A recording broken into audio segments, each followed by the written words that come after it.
Hello बच्चों, let's read the question. So the question over here says what is common to the techniques. ठीक है, यहाँ पे कुछ टेक्निक्स दी हुई हैं, उनमें क्या कॉमन है. पहला इन विट्रो फर्टिलाइजेशन, दूसरा क्रायो प्रिजर्वेशन, तीसरा टिश्यू कल्चर. ठीक है, इन तीनों में क्या कॉमन है.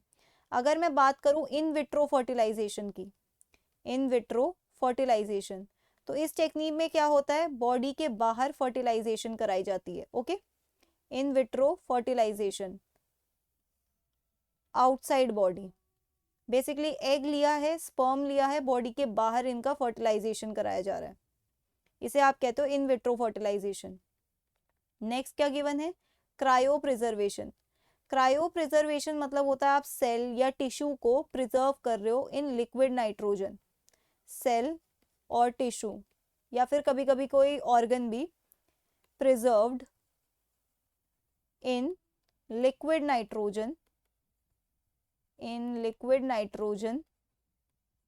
at -196 degree Celsius.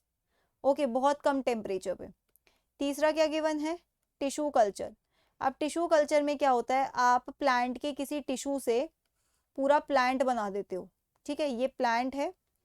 ओके, इसके कोई मेरिस्टेमेटिक पार्ट लेते हैं. ठीक है, और उसको आप मीडिया में रखते हो. मीडिया मतलब जिसमें उसने ग्रो करना है, फिर वहां ये टिश्यू आगे और ग्रो करता है और नया प्लांट बनाता है. ठीक है, तो बेसिकली आपका टिश्यू कल्चर यूज क्यों हो रहा है, टिश्यू कल्चर हो रहा है एक न्यू प्लांट बनाने के लिए. तो आप लिख सकते हो टिश्यू कल्चर को आप यूज करते हो प्लांट प्रोपगेशन में, प्लांट प्रोपगेशन.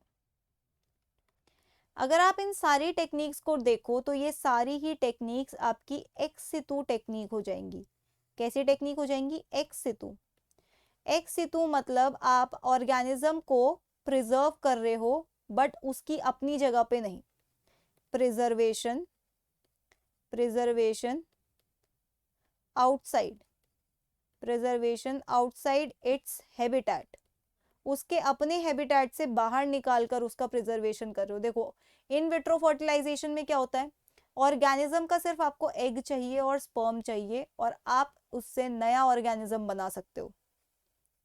ठीक है, ये भी आप उस जरूरी नहीं है कि उसकी अपने हैबिटेट में हो, आप अपने लैब में कर सकते हो. राइट, ये लैब में कर सकते हो. क्रायो प्रिजर्वेशन सिमिलरली आप उस ऑर्गेनिज्म का सेल ले लीजिए. सेल भी बेसिकली आप जर्म सेल ले लीजिए, उसका एग प्रिजर्व करके रख लीजिए लिक्विड नाइट्रोजन में. फ्यूचर में कभी ऐसा लगता है कि ये ऑर्गेनिज्म या ये स्पीशीज क्या हो रही है, एक्सटिंक्ट हो रही है, तो आप इसको यूज कर सकते हो इन विट्रो फर्टिलाइजेशन के लिए. तो ये भी आप लैब में कर रहे हो, कौन सा, उसके हैबिटेट में कर रहे हो. टिश्यू कल्चर सिमिलरली लैब में हो रहा है, तो सब कुछ उसके अपने हैबिटेट से बाहर हो रहा है. तो ये सारी कैसी हुई, एक्स सितु हुई.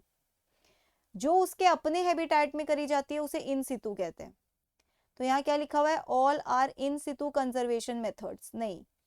दूसरा, these all are ex situ conservation methods, this is right.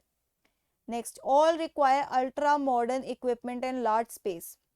कहाँ पर लार्ज स्पेस चाहिए, सब तो लैब में हो रहा है. कोई चीज नेचुरल हैबिटेट में करनी होती तो हाँ हो सकता है कि उसका जितना बड़ा हैबिटेट है उतने बड़े स्पेस की रिक्वायरमेंट हो.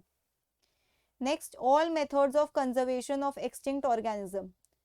जरूरी नहीं है, जो ऑर्गेनिज्म अभी है उसके लिए भी तो इस मेथड को यूज कर सकते हैं. किसी का नंबर अगर ड्विंडल कर रहा है, अभी एंडेंजर्ड है, नंबर ड्विंडल कर रहा है, तो हम उसका नंबर बढ़ाने के लिए इन टेक्निक्स को यूज कर सकते हैं. तो आपका फाइनल आंसर क्या होगा यहाँ पर, final answer would be option B, all are ex situ conservation methods. Okay, so that's it for the question. I hope you understood it well. Best of luck.